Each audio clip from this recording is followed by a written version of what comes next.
Hey, Justin here. Thanks for stopping by. So we have made it through to March. The worst months of winter are behind us, so that's always a good time of year in the Netherlands. Spring on its way, although it's a bit gloomy today. But yeah, so what you can see, the elephant in the room is Paphiopedilum malipoense is in bloom. After a very long wait for the very long flower spike to reach maturity. I think it takes about 6 months, now open. So this is one of the fairly uncommon large green flowered orchids. There are not that many that I can think of. There's a couple.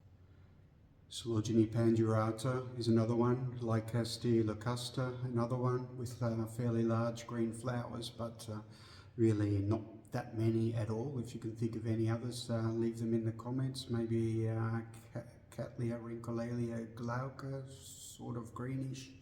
But yeah, if you like green orchid flowers, not that many to choose from, and this one is certainly one of the most stunning. It's in the Paphiopedilum section of Paphiopedilum from North Vietnam and south of China, Yunnan province. And I would say this is one of the easier Paphiopedilum species to grow. In fact, most of them are not that difficult, but I think this one is even easier for me at least. So let's turn the camera around and take a bit of a closer look. So just start from the back of the flower. You can see sort of a mint choc effect there with the little dots coming through, and reputedly can have a fragrance, but I haven't detected any fragrance on this one. Has wonderful tessellations on the sepal, and yeah, quite a fascinating floral structure. If we take a few steps back, then we get an idea of just how long this flower spike is. It's about 80 centimeters long, and the one it's next to there, the purple one, is a Mordier vinicolor, something like that, and I thought that was a pretty long spike, but this is twice as long as that. So you can see it's really a very long spike, and as I mentioned, takes about 6 months to mature. So I started last autumn was when the spike first emerged, and yeah, very long wait. And we see this plant also has beautiful foliage, kind of a filigree type of effect on the foliage. I like to grow them in a bit of sphagnum moss mix, a mix with sphagnum moss, quite a moisture retentive mix, and then in winter reducing the amount of moisture, but still not letting it completely dry out. And temperature wise, they do like a little bit cooler in the winter.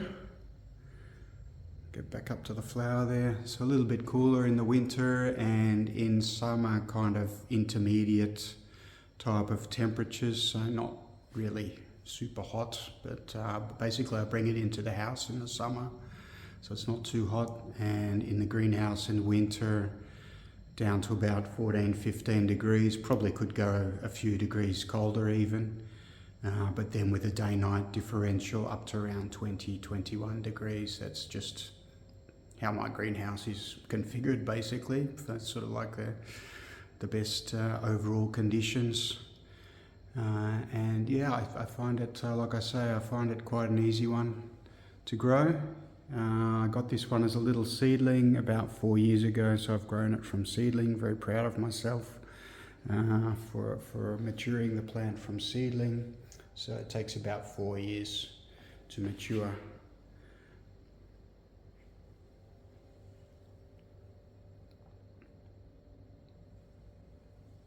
So that's not the malipoense is not the only slipper that I've got come into flower since last installment. This is a Fragmipedium. Maybe you guessed that.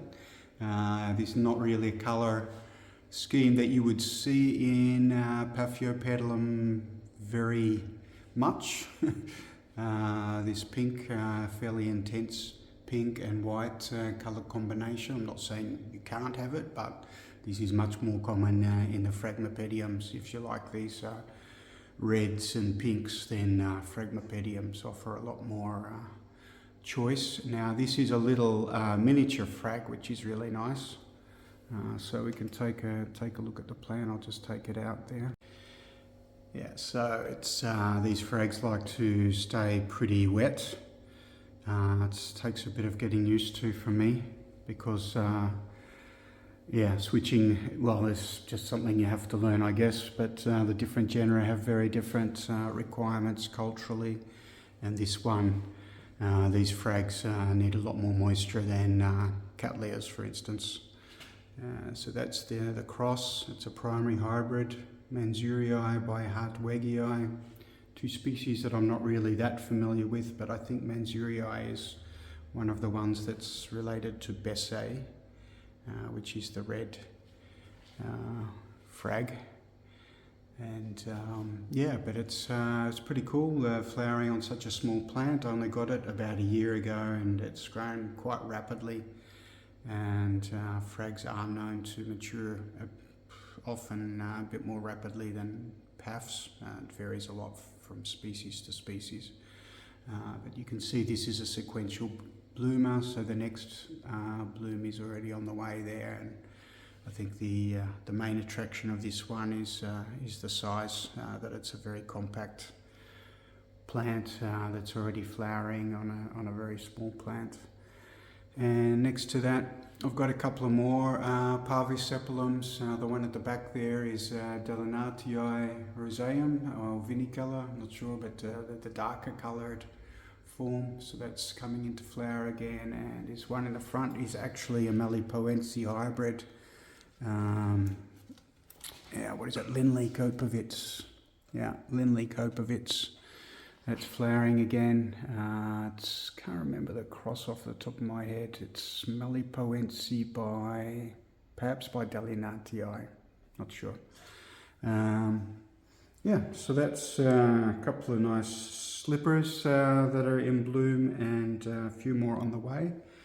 And just looking at some other plants that have come into bloom. This is Dendrochilum cobianum. Yeah, I think it's a very decorative plant and quite easy to grow. Again, likes a bit cooler kind of temperatures. Outdoors in summer is fine. The slugs and snails don't like it, so they leave it alone. It doesn't get too much damage there, so quite happy to put it outside in a sheltered spot. Does well there. I'm in the Netherlands, if you didn't gather from the name of the channel. So that gives an indication of the climate, which is fairly moderate type of climate. Also in the summer, doesn't really get that hot, generally speaking. And next to that, I've got a cattleya just coming into bloom, first time bloomer. This one is Jewel Box Dark Waters is the name of the clone, so first time blooming, nice intense red colour. It's just a first time blooming, so can't really judge too harshly on the shape, and it's just opening up, so we'll see in a couple of days how it looks. And so here we have Paphiopedilum ginger cat on blue tablecloth next to another cattleya hybrid. So this one is 50% purpurata and 50% a complex hybrid. I forget the name, but it does have a flaw because the dorsal sepals are just very reflexed. You can see that there. So probably not really like a show-worthy plant that would be worthy of any kind of award. But it is a very vigorous plant. You can really see the purpurata influence on the lip.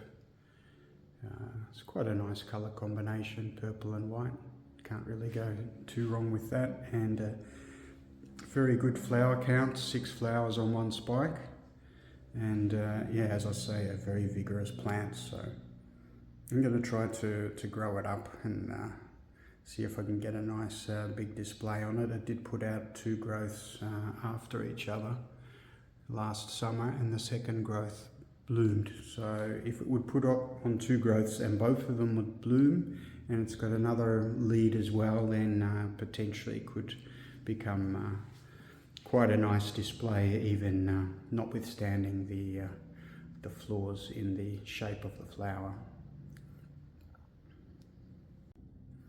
So I've got a lot of fells sort of starting to wake up after the winter rest, and this is one of the first ones coming into bloom. It's Ludemaniana, just with a single bloom on it at the moment, but I think there will be some more on the way, and this one has a very nice fragrance, so it's a good plant.